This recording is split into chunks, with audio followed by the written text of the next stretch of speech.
सबसे डरावनी, सबसे तकलीफदेह लड़ाई हमारे अंदर चल रही होती है। वो लड़ाई जहां एक तरफ हमारा डर खड़ा होता है और दूसरी तरफ हमारा धैर्य। एक तरफ चीखते सवाल होते हैं, कब तक सहूं, और दूसरी तरफ होती है बुद्ध की वो शांत आंखें जो सिर्फ एक बात कहती हैं, शांत रहो, समय बदल जाएगा। लेकिन कैसे? जब सब कुछ छिन जाए, जब रिश्ते टूट जाएं, जब अपमान मिले, जब दुनिया हंसे, और तब भी अगर कोई कहे शांत रहो, तो क्या ये आसान है? नहीं, ये आसान नहीं है। पर यही वो राह है जहां से बुद्धत्व की शुरुआत होती है।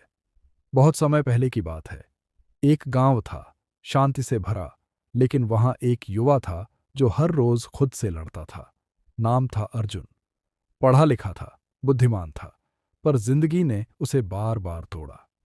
पिता की मृत्यु बचपन में, मां का बीमार पड़ना, कर्ज का बोझ, और ऊपर से रिश्तेदारों का ताना, कुछ करेगा भी या ऐसे ही रोएगा। वो हर रोज एक पहाड़ की चोटी पर जाकर चिल्लाता था, हे भगवान, क्यों मैं, और कब तक? लेकिन जवाब में सिर्फ हवा चलती और सन्नाटा। एक दिन एक वृद्ध साधु उसी पहाड़ की चोटी पर बैठा मिला, शांत, स्थिर, मानो हवा भी उससे पूछकर गुजरती हो। अर्जुन गुस्से में बोला, आप चुप क्यों हैं? क्या आपको दर्द नहीं होता? साधु मुस्कुराया और सिर्फ इतना कहा, समय कैसा भी हो, शांत रहना सीख जाओगे।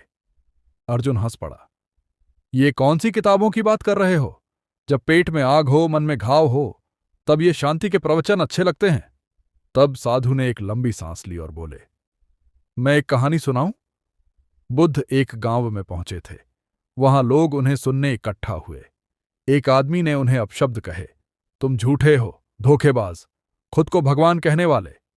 बुद्ध ने कुछ नहीं कहा। लोग चौंक गए। भगवान, आपने कुछ उत्तर क्यों नहीं दिया? बुद्ध ने मुस्कुराकर कहा, अगर कोई आपको उपहार दे और आप उसे स्वीकार ना करो, तो वो उपहार किसका रहता है? लोग बोले, उपहार तो देने वाले का ही रहेगा। बुद्ध बोले, बस वैसे ही, मैंने उसकी गाली को स्वीकार ही नहीं किया, तो अब वो गाली मेरी नहीं है, उसकी है। अर्जुन फूट फूट कर रो पड़ा, मैं भी वही कर रहा हूं, हर गाली, हर अपमान को पकड़कर रख रहा हूं और खुद को जलाता जा रहा हूं। साधु बोले, समय चाहे कैसा भी हो अर्जुन, तू अगर बाहर की हलचल से खुद को जोड़ता रहेगा तो तू कभी शांत नहीं होगा। लेकिन जब तू भीतर की शक्ति से जुड़ जाएगा तो तूफान भी तुझे हिला नहीं पाएगा। साधु ने अर्जुन को 3 बातें बताईं जो बुद्ध ने अपने शिष्यों को सिखाई थीं। सब कुछ अस्थायी है, चाहे दुख हो या सुख। दुख आया है जाएगा, सुख आया है जाएगा, तू नहीं बदलेगा अगर तू स्थिर रहना सीख जाए। प्रतिक्रिया से पहले रुकना सीखो। गुस्से में, डर में, दुख में जो पहला जवाब आता है वो अक्सर गलत होता है। बुद्ध कहते थे, एक सांस लो, फिर उत्तर दो। भीतर की आवाज को सुनो, बाहर की नहीं। दुनिया बोलेगी, तेरे बस का नहीं। मन कहेगा, मैं कर सकता हूं। फैसला उस आवाज का होना चाहिए जो अंदर से आती है। जब डर खुद सामने आकर खड़ा हो गया, वो कहते हैं ना, जैसे ही तुम अपने अंदर शांति ढूंढने लगते हो, जीवन तुम्हें वही चीज सामने लाकर खड़ा कर देता है जिससे तुम सबसे ज्यादा डरते हो। अर्जुन की जिंदगी अब थोड़ा सुकून देने लगी थी। रोज पहाड़ पर बैठना, साधु से बातें करना, बुद्ध की शिक्षाओं पर ध्यान लगाना, शांति धीरे धीरे अंदर घर करने लगी थी। लेकिन एक शाम अर्जुन जैसे ही नीचे गांव लौटा, कुछ लोग उसके घर के बाहर खड़े थे, गुस्से में। उनमें से एक ने कहा, कर्ज चुकाने का वक्त खत्म हो गया है अर्जुन, अब घर बेच दो या खेत। अर्जुन की मां अंदर बीमार पड़ी थी, घर में खाने को अनाज नहीं था, और अब वो अंदर से कांप गया। वही पुराना डर, वही बेबसी, फिर से सामने खड़ा था। अर्जुन घर के पीछे एक सूखी जमीन पर जाकर बैठ गया। न आंखों में आंसू थे, न मुंह से आवाज, बस दिल की धड़कनें तेज थीं। वो बड़बड़ाया, बुद्ध कहते हैं शांत रहो, लेकिन अब क्या करूं? अब भी शांति की बात करूं? उसी वक्त साधु वहीं आ पहुंचे, जैसे जीवन ने अर्जुन की पुकार सुन ली हो। साधु ने पूछा, तू डरा हुआ है? अर्जुन बोला, हां, और इस बार बहुत गहरा डर है। अब की बार सिर्फ जिंदगी नहीं, मां की सांसें भी दांव पर हैं। साधु कुछ देर चुप रहे, फिर बोले, यही तो असली परीक्षा है अर्जुन।